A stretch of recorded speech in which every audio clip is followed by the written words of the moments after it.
Bueno, buenas tardes, bienvenidos. Muchísimas gracias por acompañarnos hoy en la presentación del libro. Eh, Antes que nada, quería agradecerle a la gente de Arca Ediciones y la Fundación Castiños por haber publicado eh, la reedición de Los Rabinos de Malvinas ya 12 años después de su salida en la Argentina.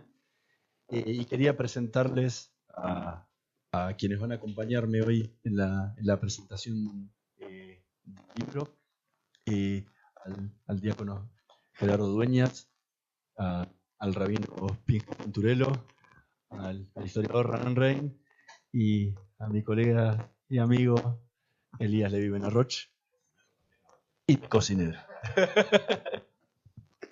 Así que bueno, les voy a dar la palabra a cada uno de ellos para que puedan hacer sus comentarios a continuación y luego lo abriremos a preguntas.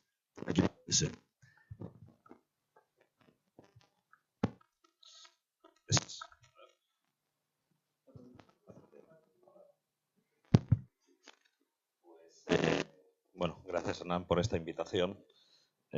Yo te conozco desde hace 1 año y medio, poquito pero intenso, he de decir, y yo creo que tengo que... Y nos quedamos en eso, pero realmente nuestra conversación que hemos tenido a lo largo de este año y medio, cuando he metido a leer este libro, toda tu personalidad reflejada en él. Esa personalidad didáctica que tienes, esa personalidad.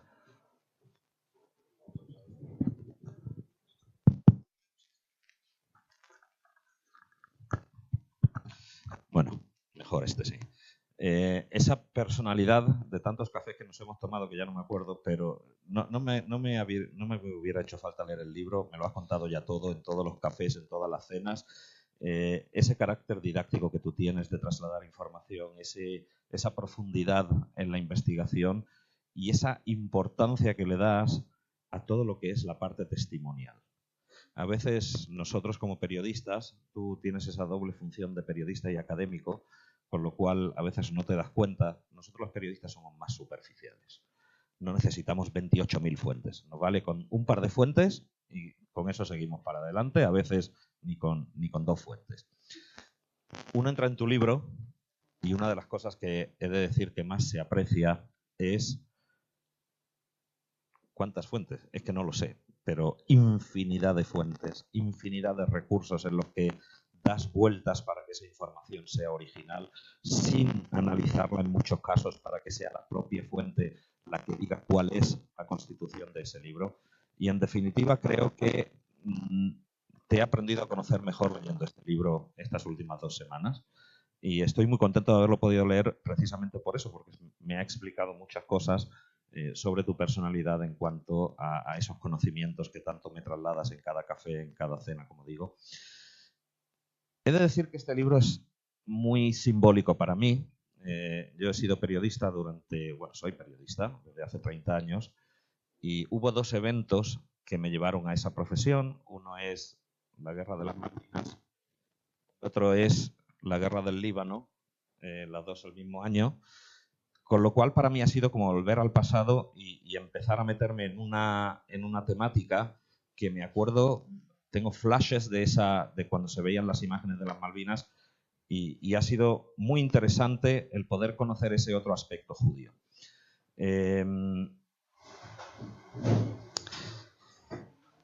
Creo que tu libro, para mí, tú sabes cuál es mi relación con Argentina, sabes cuál es mi relación con los argentinos. Desde que tengo 17 años, Argentina y lo que le ocurre a los argentinos está en mi vida casi diaria, no solo porque tengo un suegro argentino y una mujer medio argentina, medio israelí, sino también porque mis amigos y mis principales compañeros de trabajo siempre han sido argentinos, con lo cual creo que si me pusieran en Buenos Aires y me dijeran dirígete para allá, no necesitaría Google Maps, iría con los ojos cerrados. Y en ese sentido el libro de Hernán me ha cerrado muchísimos círculos. Es casi una anécdota. Para mí ha sido como que me cerraran todo tipo de cosas que he estado oyendo a lo largo de no sé, 30 años, desde mis primeros días en Aurora, y me ha explicado también muchas cosas que han ocurrido en Argentina después. O sea, yo he estado leyendo este libro y he entendido los atentados del 94. Y tú me dirás, ya, pero yo no escribí de eso. Pero la base de esos atentados sí está en el libro. Y está en el libro en la medida en la que se trasluce cómo funciona la sociedad argentina, cuál es el antisemitismo, dónde está implantado, que es toda esa base que produce esa cooperación que se necesitó después para llevar a cabo esos atentados. O sea que en ese sentido ha sido para mí desde luego de lo más enriquecedor. Yo no me voy a referir demasiado a la parte del título, la parte de los rabinos, porque tenemos aquí a dos personas religiosas que creo que van a poder aportar muchísimo más sobre lo que es la presencia de un rabino o de una persona o de un sacerdote en lo que es la parte de conflicto. Pero sí lo que quiero mencionar es que la presencia de personal religioso en los ejércitos, y Hernán, tú lo describes muy bien aquí en los primeros capítulos, en la parte en la cual analiza, antes de entrar en las Malvinas, te refieres a todo el proceso, y una de las cosas que me ha hecho más gracia es que te has remontado, como no podía ser de otra manera, hasta la Biblia. O sea, te has pasado un poco. Desde luego, los sacerdotes de aquella época, está escrito en la Biblia, lo mencionas en el libro, pero a mí me ha hecho mucha gracia porque realmente la parte de los rabinos y de personal eclesiástico, o sea, realmente de sacerdotes en los ejércitos es mucho más reciente. Pero y sin embargo, siempre la religión ha estado involucrada en todas las guerras. Ha estado involucrada en las cruzadas de forma muy clara, ha estado involucrada en todas las guerras iniciadas por el Islam, por el judaísmo, y la parte que más a mí me emociona es que todos, cuando llegan a una guerra, quieren tener a Dios de su lado. Lo que pasa que a veces, y esto también lo puedes ver en el libro, es el mismo Dios. Y eso crea un conflicto de intereses para Dios. Entonces, creo que en ese sentido, bueno, en cualquier caso, todos han ido, los chilenos, los argentinos, todos teníamos, y el libro nos adentra en un mundo muy particular, ¿no?, de estos guías espirituales. He dicho que Hernán nos va contando esa incorporación de los capellanes a los ejércitos desde Estados Unidos, después por Francia, después por Inglaterra, después por otros países, y es hasta crear una relación bastante inalienable entre lo que es patria y Dios. A mí me ha recordado casi una actividad evangelizadora. Lo podéis ver a través del libro que hay dentro del ejército argentino, como dentro de otros muchos ejércitos, entre ellos el español, había hasta una actividad que se podría llamar evangelizadora en el sentido de que los capellanes estaban ahí para acercar también al soldado a la religión y no solo para ofrecerle sus servicios en caso de necesidad. Eso mismo lo vemos también en el ejército israelí, que Hernán también lo menciona. Tenemos el rabinato, tenemos esos rabinos que llegan incluso a entrar con las tropas en algunos casos, y en ese sentido no vemos diferencia entre una y otra.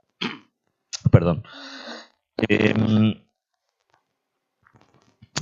Hernán menciona también en su libro una cosa que a mí me ha sorprendido bastante, y es que Argentina hereda toda esa tradición religiosa dentro de las Fuerzas Armadas de su época colonial, básicamente. Los estamentos, se le hacen algunos cambios, pero en definitiva es de la época colonial. Y me han recordado mucho, el libro de Hernán me ha recordado mucho mi infancia en Melilla, una ciudad que no muchos saben, pero hasta hace unos 40 años era básicamente una base militar. Uno de cada 3 personas o uno de cada 4 personas era una persona militar, con lo cual ibas a clases dentro de los estamentos militares. La mitad de mis compañeros de clase eran militares. Toda la descripción que tú haces aquí de la vida militar, de la vida castrense, de los oficiales, de la relación entre oficiales y civiles, de la relación entre judíos y católicos, yo la he vivido en mi infancia dentro de lo que, entre comillas, podríamos llamar la Melilla colonial, a final de cuentas, porque estando fuera del territorio español, pues tiene una cualidad colonial en cierto sentido, me van a matar aquí por decir eso, pero sí existe el tipo de vida colonial y para mí pues ha sido enriquecedor también ver esa parte y también descubrir que esos fenómenos que se producían en el de antisemitismo también estaban en el ejército español desde muchos puntos de vista. Hay una cosa y un par de cosas que me gustaría que después me dieras la respuesta, después de que hablen los demás, y es, me he quedado con dos incógnitas y te las tengo que hacer porque si no, no haría mi trabajo periodístico inquisidor. Y uno es, ¿cuál es la situación hoy? Hay que tener en cuenta que este libro es una reedición y entonces te quedas con un huequecito de tiempo. A mí me gustaría que me explicaras ¿cuál es la situación hoy en las Fuerzas Armadas Argentinas? Y todos estos fenómenos de antisemitismo que tú transmites, que se produjeron en las Islas Malvinas y que estaban enraizados en toda la sociedad y en todo el estamento militar, si siguen hoy, o si por ejemplo hoy el ejército y las Fuerzas Armadas Argentinas tienen pues a un rabino, no sé, a lo mejor como el servicio ya no es obligatorio, puede ser que ni siquiera se necesite al rabino, puede ser que tampoco se necesite al sacerdote, no lo sé. Depende de cuáles sean las circunstancias. Y eso me gustaría que me lo completaras. Y otra de los grandes agujeros, y tenemos aquí también a otro experto que nos va a poder ilustrar, me he quedado con una gran duda dentro de todas las relaciones que describes aquí del ejército, no ya hacia los judíos argentinos, sino también hacia Israel, en la cual cuando llegaba el momento de comprar armas, mencionas el caso de un cañón de 30 milímetros, si no me equivoco, que sería para el Skyhawk, si no me equivoco, le dicen al oficial, al vendedor israelí, le dicen no te lo vamos a comprar porque vosotros fuisteis los que matasteis a Cristo, algo así. Y entonces, yo sé que en definitiva sí se hicieron esas ventas de armas. Bueno, ¿cómo le convencieron de que no matamos a Cristo o cómo le convencieron de que tenían que comprar esas armas? O sea, me llama mucho la atención.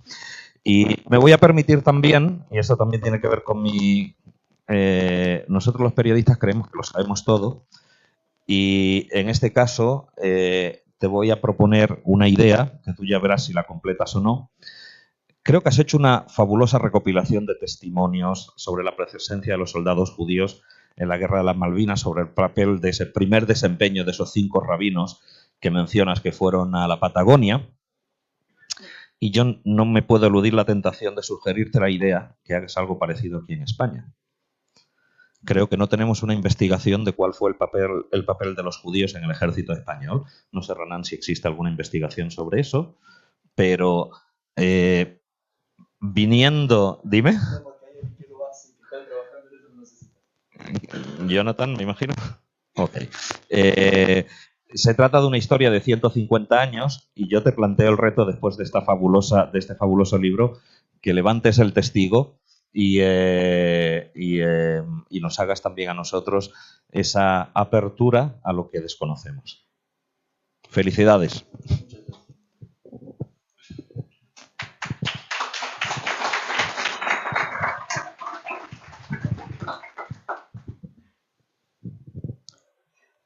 Pues sí, yo continúo con la felicitación. Felicidades, Hernán, por este libro. Gracias por invitarme a compartir este rato.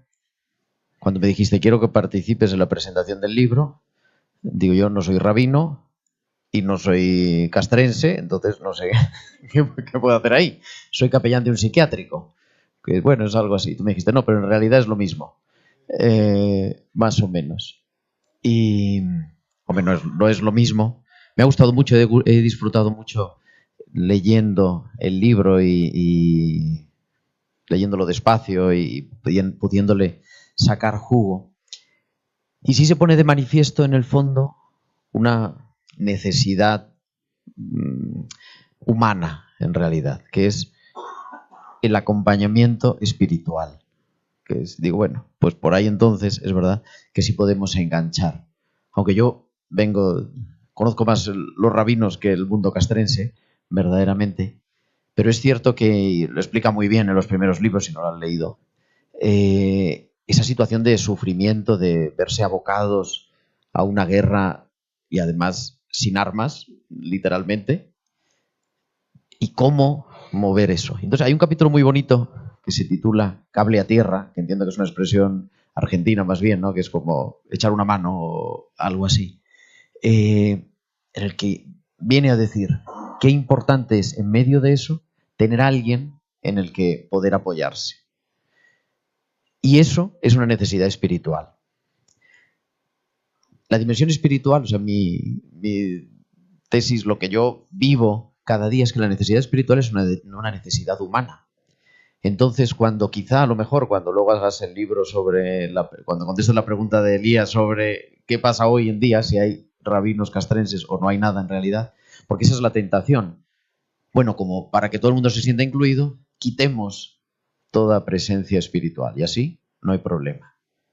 Pero sí hay un problema de fondo, y es que no estamos acompañando a las personas de manera integral y estamos ocultando una dimensión humana. Yo lo vivo más a nivel del hospital, pero en el fondo la situación de un conflicto bélico es igual. En los momentos de mayor fragilidad o de mayor vulnerabilidad de la persona, se pregunta por el sentido de su vida. Y esa persona necesita ser cuidada en todos los aspectos. Vemos en el libro que no les daban de comer, que les castigaban fuera, no sé qué. La dimensión física, la dimensión social, ¿no? El miedo de si poder hablar, no poder hablar, el sentirse rechazado, o sea, la presencia del antisemitismo. En medio de todo eso, un doble dolor, ¿no? O sea, la herida sobre la herida. La dimensión emocional y tal y cual. Pero, y también, ¿y por qué estoy aquí? ¿Qué tengo que hacer? Entonces, entendida la dimensión espiritual como una dimensión humana, que después, una parte de esa dimensión espiritual se concreta en algunas personas en un determinado credo, en una pertenencia a una comunidad, en cumplir una serie de rituales, en una celebración litúrgica o ritual, ¿no? Pero que va más allá, que no agota la dimensión espiritual, no la agota la dimensión religiosa, porque tiene que ver con todo el mundo de la trascendencia, de las últimas preguntas del por qué estoy aquí, el mundo de los valores, la necesidad de sentirse querido, la necesidad de amar, ¿no? De amar y ser amado, de reconciliación.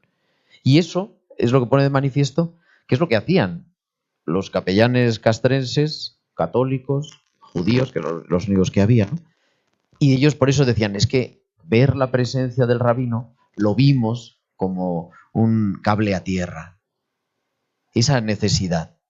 Con lo cual, pone de manifiesto que es importante sentirse acompañado. Y de hecho, hay algunos testimonios, porque es interesante, algunos testimonios que has recogido en el libro, ¿no? De lo que dicen los curas católicos, cómo acogen al rabino cuando llega, como cuando le dicen, bueno, si hemos estado atendiendo también, como algún judío decía, bueno, a mí no me da rosario, no me da un rosario para... es lo mismo, deme algo por lo menos, ¿no? Pero es esa necesidad humana y de fraternidad. Y es muy bonito que parece como el rechazo supuestamente católico, ¿no? A los judíos, vivido así, y como sin embargo son los capellanes católicos, que se supone que son los representantes allí, los que mejor acogen a los rabinos, vamos, mejor, o de los que acogen bien. Y esa también ha sido mi experiencia personal, en realidad, ¿no? Como, digo, cuando yo he viajado y he estado en Israel y he ido a visitar, por razón de mis investigaciones y tal, los hospitales, los capellanes, los rabinos de hospital judíos, como bueno, primero alucinan, claro, cuando te presentas allí porque quieres hablar con esto, porque dices, a ver, ahora por dónde quieres salir.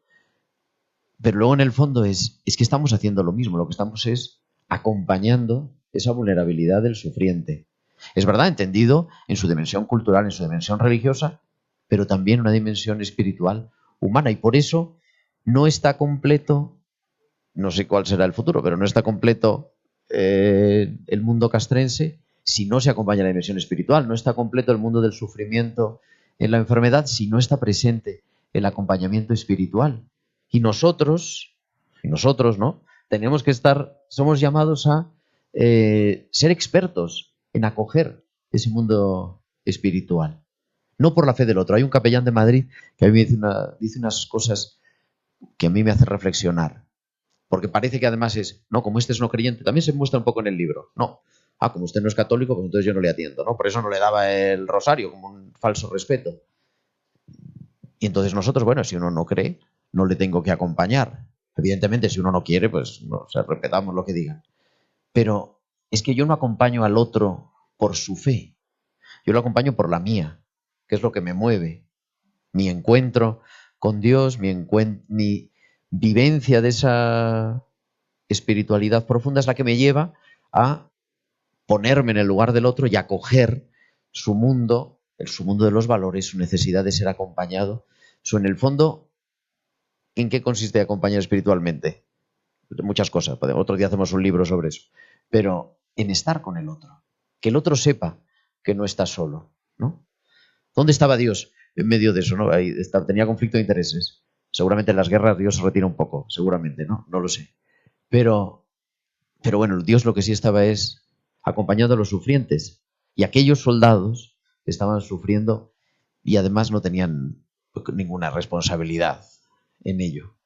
Y los capellanes y los rabinos estaban acompañándoles por eso. O sea que yo creo que este libro es un poner de manifiesto esa necesidad que tenemos, esa necesidad humana de sabernos acompañados y de sabernos acogidos y naturalmente cada uno desde su experiencia de su credo y desde ese trabajar juntos por la paz, por la cooperación, por la fraternidad. Así que enhorabuena y a por el siguiente.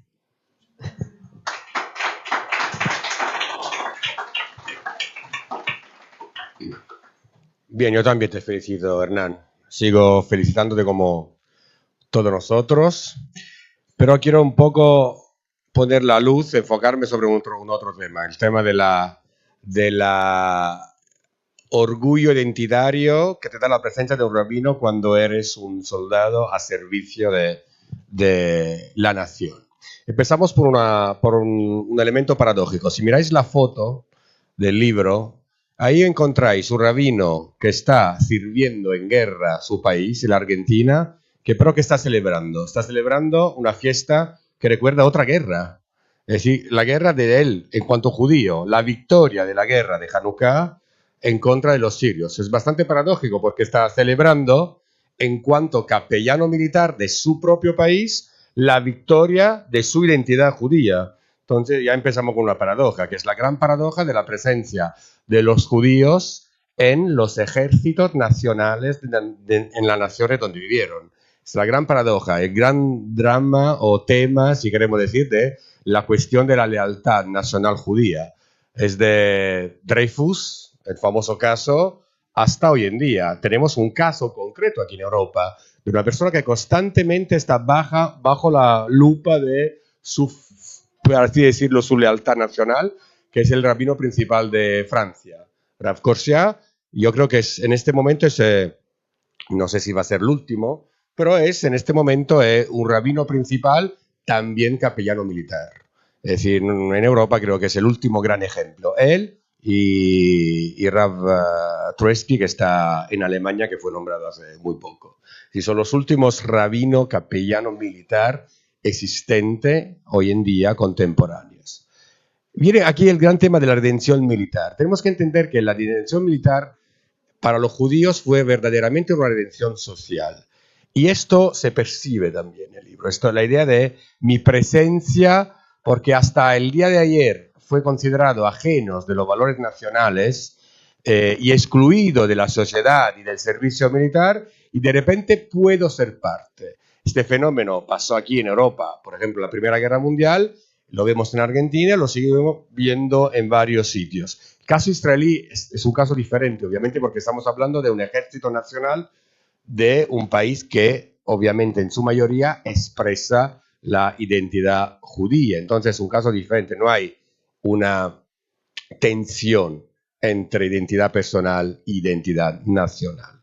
Entonces, este sentimiento de emancipación, esta ocasión de alguna manera, de salir afuera y servir el país, es un elemento interesante, pero también un elemento peligroso.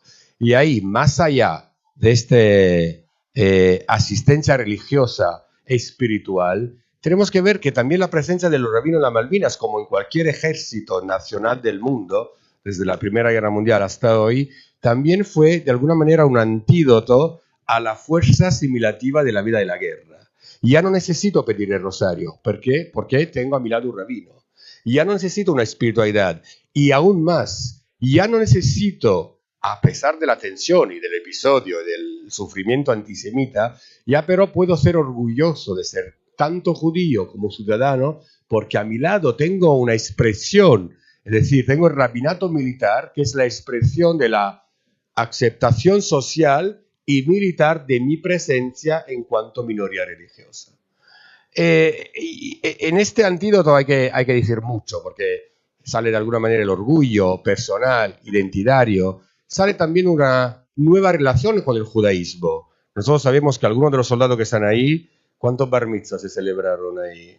De 2 o 13 de gente que nunca había celebrado su bar mitzvah y aprovechó de la presencia del rabino militar en el ejército, en un momento de tensión de guerra, para construir una nueva relación orgullosa con su propia identidad. ¿Por qué? Porque está ahí un hombre, hipotéticamente, que representa un elemento espiritual, pero también sigue las tropas, está conmigo, representa a lo mejor el silencio o de alguna manera rompe la censura personal que hago de mi identidad por miedo, por antisemitismo, por estructura militar, por cultura que me rodea y mucho más, y mucho más. Entonces, el rabino militar es también, en el caso concreto de este libro, pero en general, es también un antídoto profundo a lo que ya no es emancipación, sino asimilación, sino silencio, censura, miedo.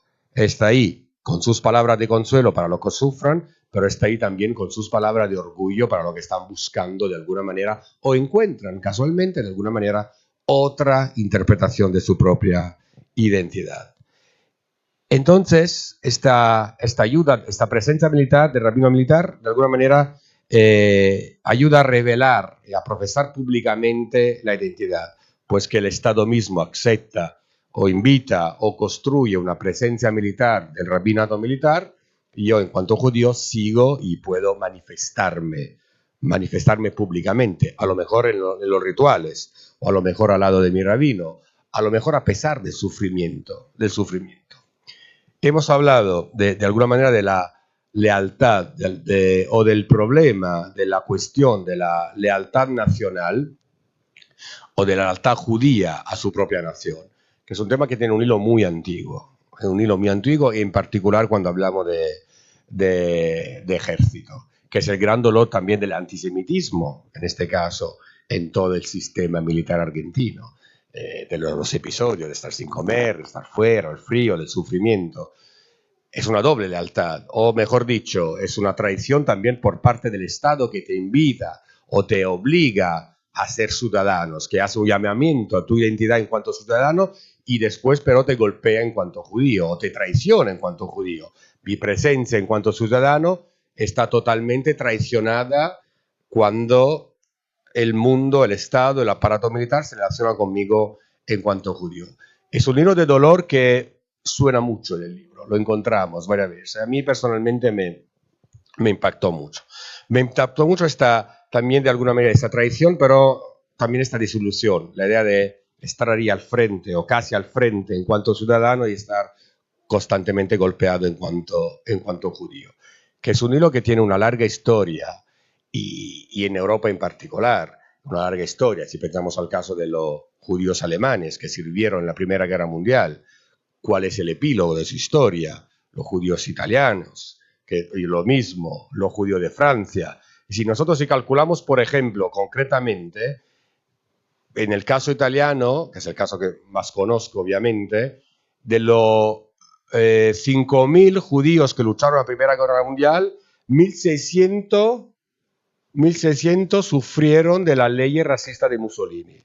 Es decir, los que fueron leales a su país, en 20 años, más o menos, sí, 20 años sufrieron de las leyes, y de estos 1.600, casi 900 perecieron en los campos de exterminio. La paradoja, volvemos de alguna manera a la paradoja de la foto.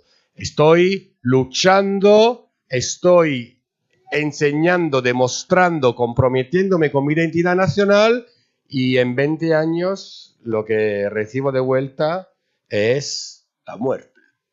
Y esto no es un caso raro. Yo creo que en Europa, entre los judíos alemanes, italianos y franceses, cada uno de nosotros tiene un ejemplo o tiene lo mejor en el cajón de la historia familiar, una medalla de plata o de lo que sea, o de oro, de un tío abuelo, llegando a nuestra generación, que acabó sus días en uno de los campos de exterminio, que es la paradoja de la identidad, que entra perfectamente en este libro en el caso argentino. Yo conocí este libro porque tuve la suerte de invitar a Hernán al colegio y fue, creo, una de las charlas más exitosas de los chicos que escucharon los chicos de Ivy, por todo lo que acabas de comentar, por todo lo que acabas de comentar tú, Elías, por la capacidad de Hernán de ser al mismo tiempo periodista, académico, profesor, historiador, educador, y esto se nota. Un chico de 18 años es la persona más cruel que podemos encontrar. Si no le interesa lo que está diciendo y si no lo está diciendo de la manera adecuada, se desconecte. Y no se desconectaron. Casi hemos tenido que robar también la hora del profe de mate, porque los chicos seguían haciendo preguntas. Y una pregunta que salió, que es el gran drama de la identidad nacional, y con esto cierro, es: Hernán, y esto se queda todavía para investigar, le preguntó un alumno de nuestro colegio: Hernán, pero del otro lado, del lado de los ingleses, había judíos. ¿Se enfrentaron judíos argentinos y judíos ingleses en el mismo frente? Y si se enfrentaron, ¿cómo vivieron la idea de estar sirviendo dos países, pero al mismo tiempo están traicionando su propia identidad, si tienen que hipotéticamente dispararse el uno en contra del otro? Bien, esta pregunta es una de las preguntas que hay que investigar más, porque abriría mucho más reflexiones y, por un lado, también mucho más dolor de este enfrentamiento adentro de nuestro mismo pueblo.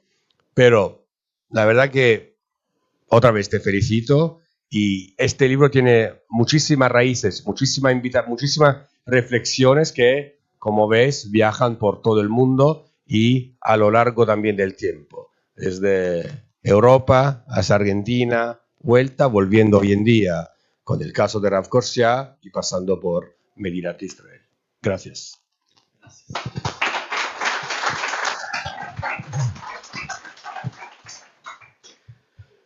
Bueno, shalom, buenas tardes. Es un placer para mí volver a estar aquí en la Casa Sefarad Israel, esta vez en forma presencial. La última vez la hice en forma virtual. Y sobre todo es un placer poder participar en esta presentación del libro Los Rabinos de Malvinas, escrito por mi colega, amigo y alumno Hernán Dobry. Y voy a empezar con una referencia ya mencionada por mis colegas aquí en el panel. La publicidad del libro se refiere a Hernán como periodista, y es cierto, tiene una larga trayectoria en los medios de comunicación argentinos, pero esta es solamente una faceta de su actividad intelectual y académica. Hernán es un historiador con el ojo y el oído del historiador, que puede pintar un cuadro amplio, ofrecer el contexto general, pero también prestar atención a las microhistorias que no solamente otorgan matices al cuadro, sino nos hacen entender mejor el fenómeno histórico que él analiza. Y de hecho, Hernán es el historiador que ha contribuido más que cualquier otro a contar la historia de este triángulo de relaciones entre Argentina, Israel y los argentinos judíos durante los años 70 y 80. Y enseguida les voy a explicar a qué me refiero en esta contribución de Hernán Dobry.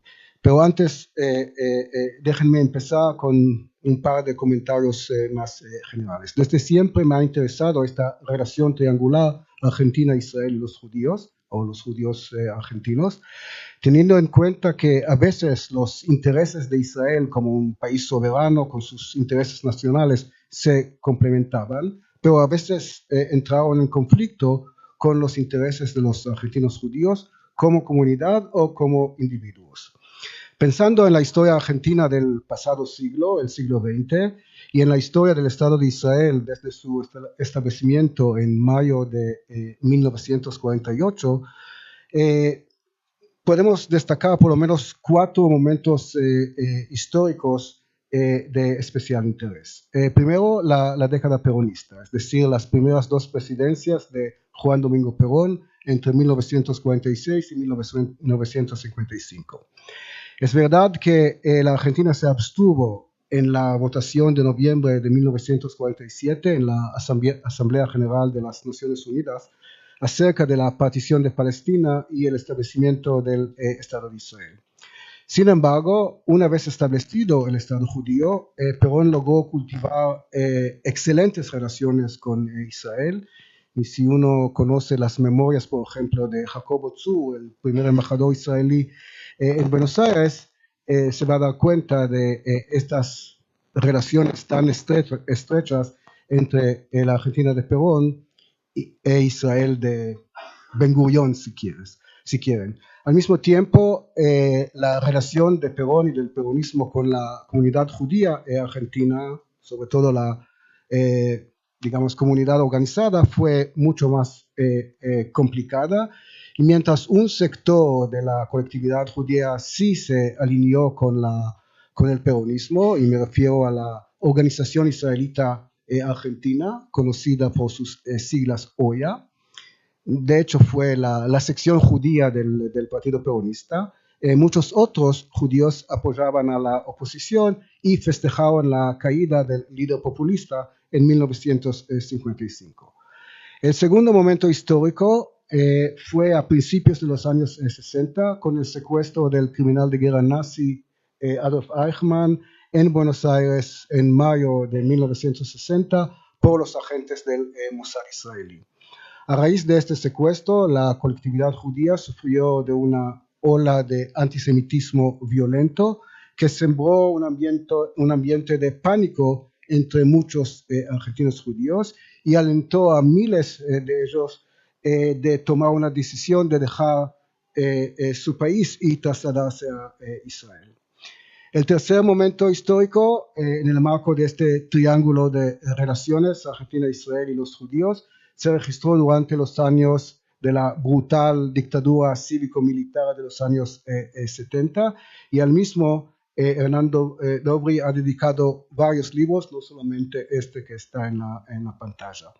Y el cuarto y último momento histórico relevante a nuestra discusión es quizá el más fascinante, y está sucediendo en estos días bajo el actual presidente argentino Javier Milei, que sobreidentifica con Israel y con los judíos. Es un tema que podemos discutir después si quieren. Otro comentario general que me gustaría hacer es que los judíos se han integrado en forma admirable en la sociedad argentina dentro de un poco tiempo, muy poco tiempo. La misma generación de inmigrantes de fines del siglo XIX, principios del siglo XX, experimentó un rápido ascenso social, y sus descendientes, nacidos ya en Argentina, lograron una notable presencia en casi todos los ámbitos, menos las Fuerzas Armadas del siglo XX, a pesar del hecho de que estas fuerzas se basaban en la obligatoria conscripción a lo largo de casi todo el siglo pasado. En el informe preparado para la SEANA, los investigadores Robert Potash y Celso Rodríguez destacaron el hecho, esta ausencia, digamos, de los judíos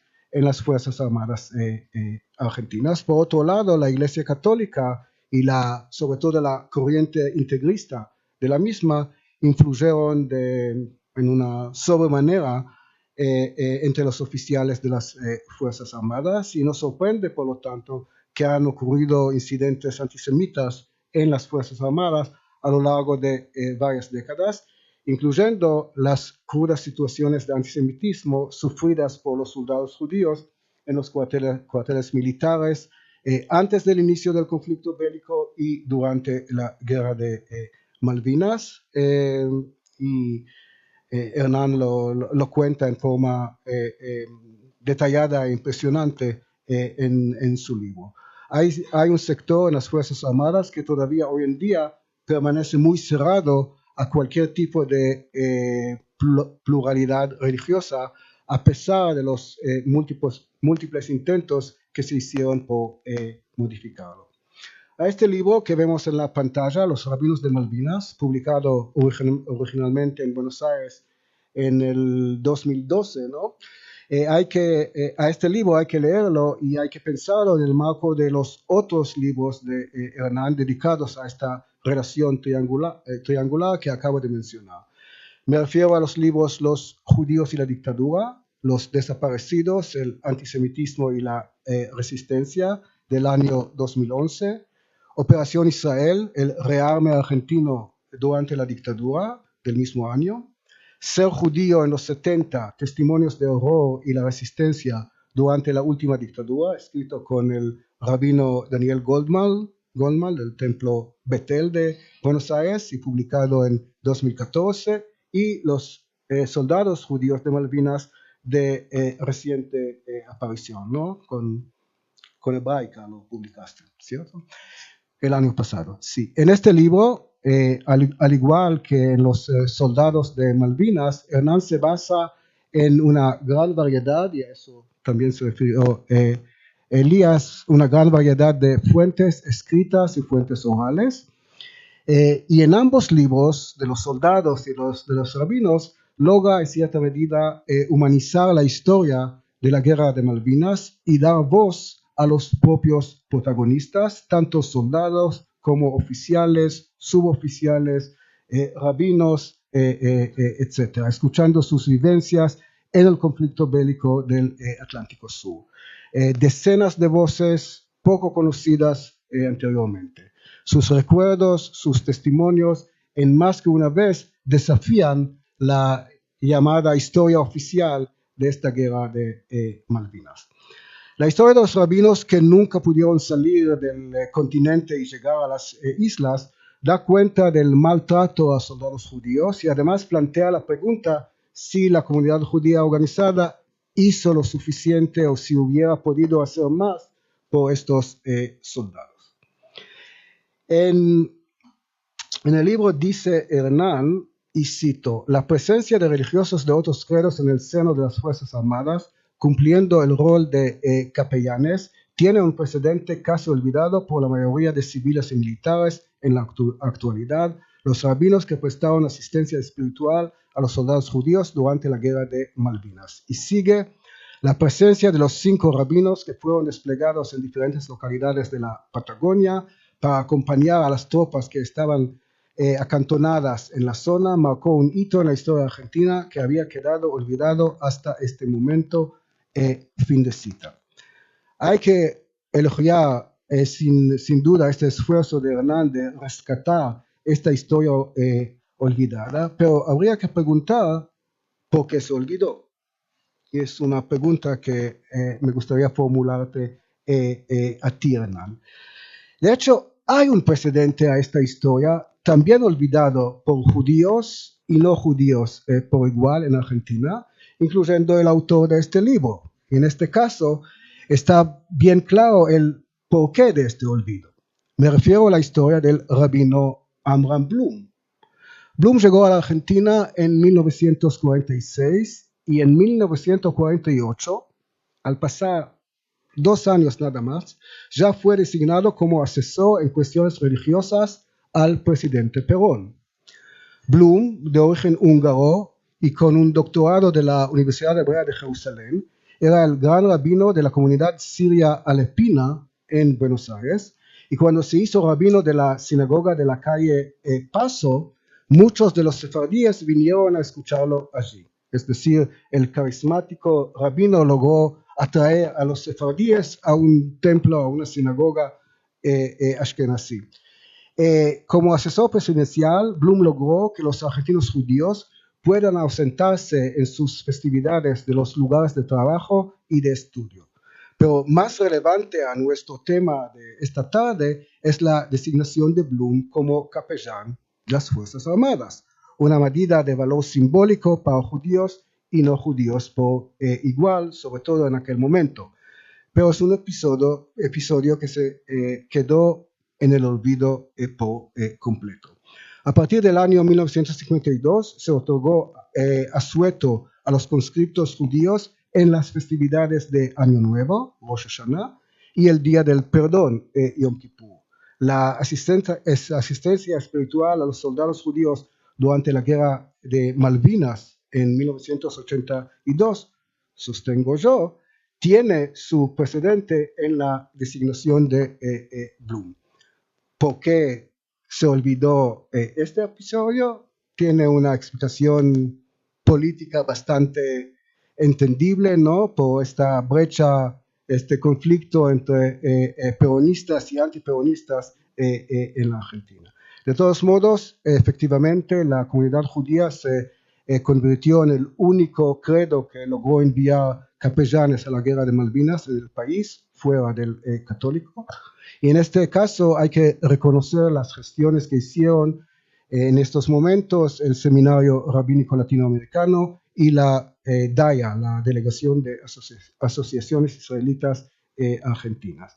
El libro de Hernán se refiere a la actuación de 5 rabinos, no los voy a mencionar ahora, pero la presencia de estos rabinos en el seno de las Fuerzas Armadas para prestar asistencia espiritual, como se ha dicho, a los soldados, merece este reconocimiento que les da Hernán, y me alegro con la publicación de esta nueva edición del libro aquí en España. Así que felicitaciones.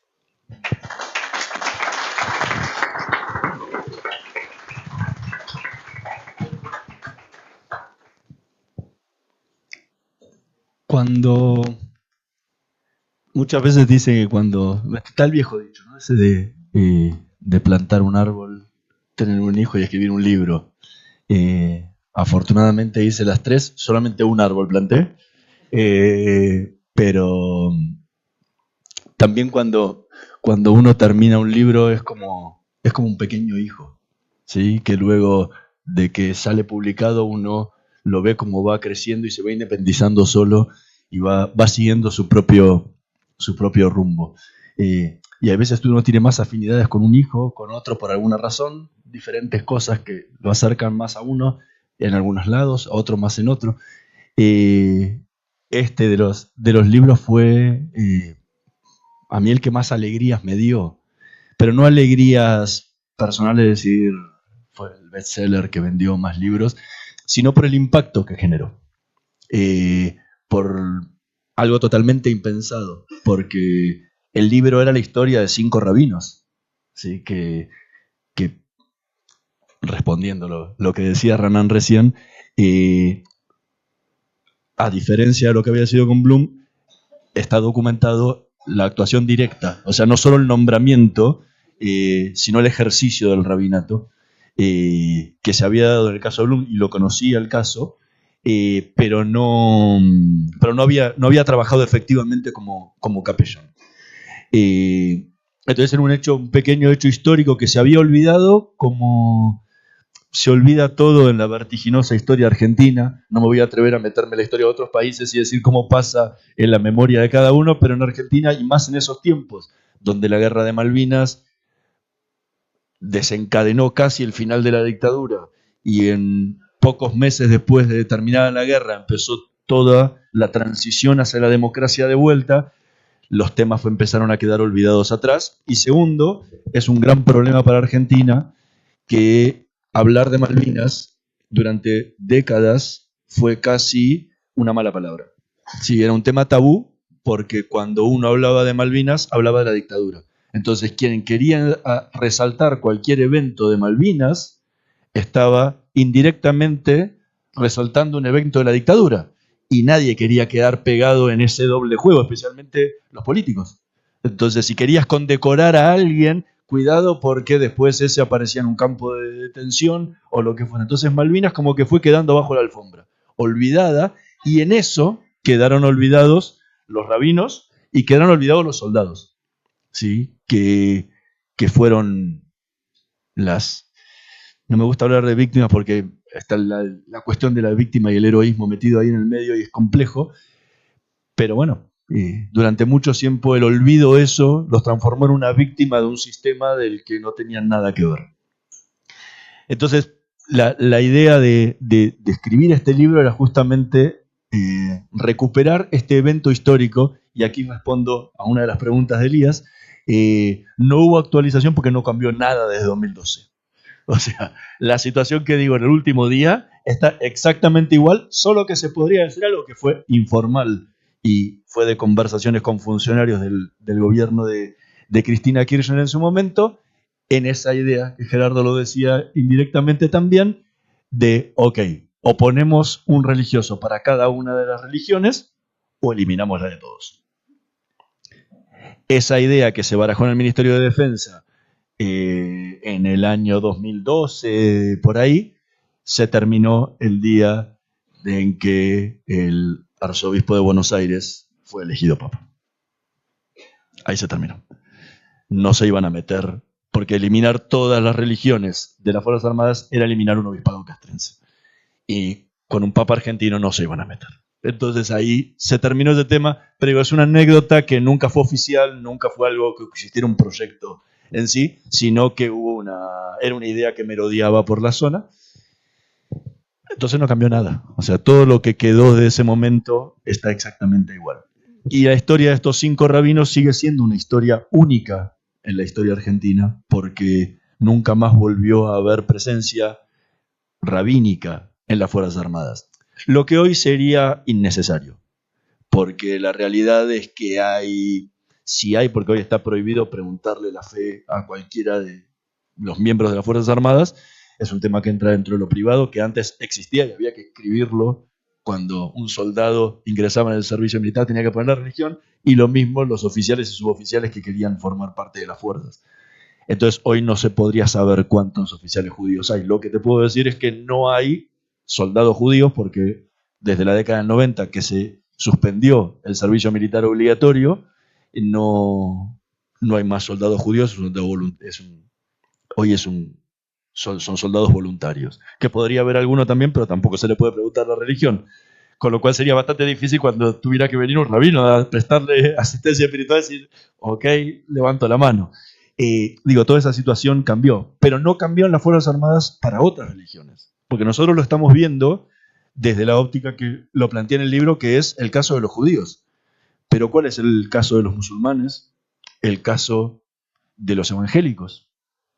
Y en este último caso sí podría decir que una buena cantidad, pero buena, no me quiero arriesgar a decir la mitad, pero una buena cantidad hoy son evangélicos y no tienen la posibilidad de que un pastor les pueda prestar asistencia espiritual en las Fuerzas Armadas. Lo tienen que hacer afuera. Es una de las grandes deudas que tiene Argentina democrática hoy en día.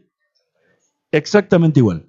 Solo que, bueno, hubo razones, y no me voy a meter en ese tema, que tienen que ver con otras cuestiones, y están dichas en palabras de sus protagonistas de por qué no existe eso en la actualidad. Pero esto lo torna un evento trascendente, que me pareció que era importantísimo remarcarlo. Y por otro lado, cuando me toca releerlo después de tantos años el libro, por momentos me trae la realidad, en la actualidad. Hoy uno ve cosas que pasaban en el libro. Ver a un soldado argentino de fe judía con un fusil en la mano en medio de las Islas Malvinas, y que un oficial o un suboficial le preguntara, ¿qué hace usted acá si usted es judío? Es lo mismo que escuchamos y leemos hoy en las redes sociales cuando le dicen a un judío español, váyase a su país. ¿Sí? Vaya a defender su país, cuando están hablando de cuestiones que tienen que ver con Israel. O sea, el tiempo pasa, los lugares cambian, la situación es exactamente la misma. Eso no ha variado. Y eso es lo terrible. Eso es lo terrible, y es lo que tiene que ver con el antisemitismo. En esta edición no está puesto en el subtítulo, en la edición original estaba incluido la palabra antisemitismo en el subtítulo, porque es un eje central. O sea, la razón por la que no llegan los rabinos a las Malvinas el antisemitismo está metido dentro. La razón por la que maltrataban a los soldados en los cuarteles antes de ir a la guerra tenía que ver con el antisemitismo. Y lo que les ocurrió durante la guerra tenía que ver también con este flagelo que vivimos en el mundo y que evidentemente parece no querer desaparecer, todo lo contrario, incrementarse cada vez más. Y entonces creo que eso, cada uno cree que las cosas que nos pasan en el momento, nacen en el momento y ocurren en el momento, y no tienen un origen al que remontarse. Pero cuando releo el libro y me pongo a ver esas cosas que pasaban en el año 82, uno dice, no ha cambiado nada. Estas cosas siguen pasando. Y que lamentablemente no hay una manera muy clara de decir cómo vamos a solucionar este problema. El otro punto que me parece que es interesante para remarcar del libro es que Ranán lo comentó recién. Los rabinos fueron por una gestión conjunta entre el Seminario Rabínico Latinoamericano, que es el único seminario rabínico masortí en toda América Latina. En América hay otro más en Nueva York, que es el principal, el JTS, y la DAIA, que es la FCJE de Argentina.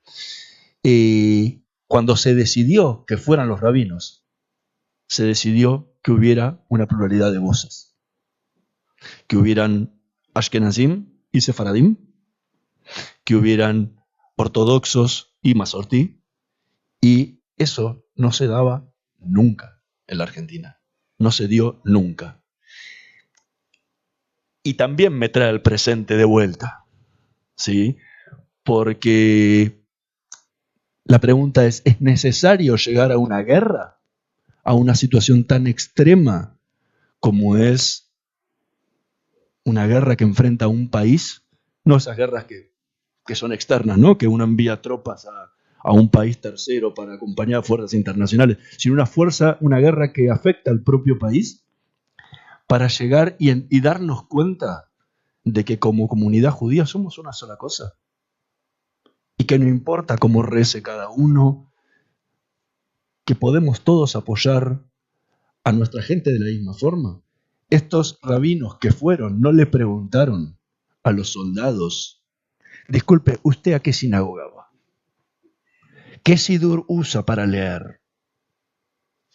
Fueron. Y cuando uno habla aparte con estos rabinos, lamentablemente el rabino Baruch Plaming falleció durante la pandemia, no sabían qué hacer cuando salieron. Cuando fueron, iban en el avión rumbo a la Patagonia, eran jóvenes, 23 años, 24 años. Pensaban para adentro, ¿qué hago? Porque claro, ningún rabino había sido entrenado para la guerra. En Estados Unidos existe la capellanía castrense y ahí el que quiere participar tiene que estudiar, especialmente más allá de su grado religioso. Tiene que capacitarse porque no es una improvisación que hacer en una guerra. Y lo que decidieron era hablar, era sentarse, era darle una caricia al alma a gente que estaba sufriendo. Y ahí no importó quién era quién. Y del otro lado, tampoco le preguntaron, ¿usted rabino qué es? ¿A dónde oficia o qué hace?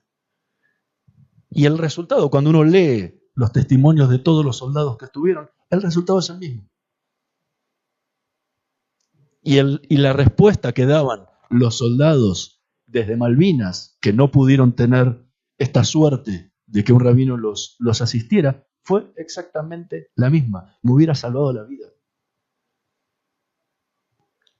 Lo dice gente que volvió con vida. Pero en ese momento era la necesidad. Y ahí no importa la corriente que uno sea, no importa dónde estudió, ni el origen, ¿sí? de qué parte del mundo vino su familia. Creo que eso es algo que al leerlo es una lección que deja esta cuestión de la guerra y que muchas veces ocurren sin siquiera planificarlas. ¿Por qué? Porque las situaciones límite nos llevan a olvidarnos de todas esas otras cuestiones por ahí superficiales que nos separan todos los días y darnos cuenta que al final de cuentas somos un único pueblo que creemos en el mismo Dios y que somos hermanos, no importa en qué lado hayamos nacido ni qué forma recemos. Entonces creo que esa es el gran punto que me lleva a esta relectura 12 años después de haber salido y que ojalá pueda ayudarnos a pensar aquí en Madrid sobre la comunidad que tenemos y la que más que nada hoy, en otra situación límite que tenemos que enfrentar como es la situación terrible que está ocurriendo en Israel, y darnos cuenta de eso, que somos el mismo pueblo, que creemos en el mismo Dios y que no importa cómo recemos, somos hermanos de la misma forma. Gracias por haber venido, gracias por haber acompañado en esta presentación y les dejo abierto a quien quiera hacer cualquier pregunta